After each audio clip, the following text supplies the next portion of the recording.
Kunin natin yung coverage layer natin is yung ating index map na merong column ng index number.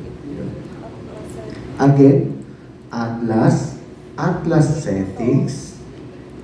Doon sa Atlas settings,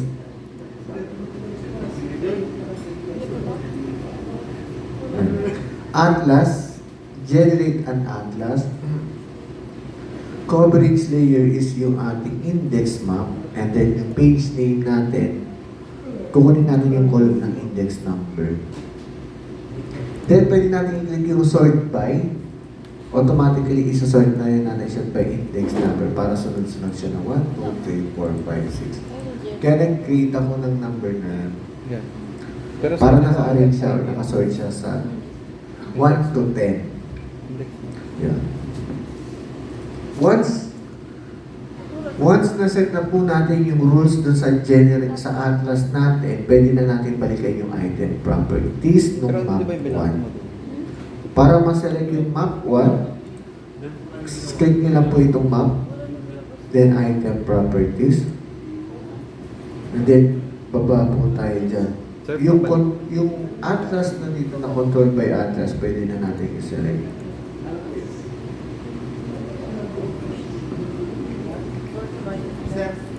Excuse me sa CRS. Ano yung CRS? Ay, wala pa akong binago doon. Ano yung default na, sir? Ito ay Ayos project CRS lang. use project CRS lang.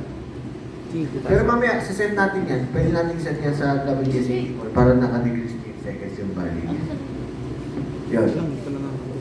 Napansin nyo, once generate an Atlas is set na, yung item properties, pwede na natin i-check yung control by Atlas. Pag wala ka ditong rules, yan, list mo siya pwede i-set. Yan. Generate an Atlas, and then sa item properties, pwede na natin i-click yung ating map 1 controlled by Atlas. I-delete na natin siya, pakiclick yung check. Yan. And then yung predefined skill. Check nyo lang. Yan. Kung napansin yung aking map 1, wala nangyari dyan. Walang magbabago dyan. Pero naset nyo na po ba lahat?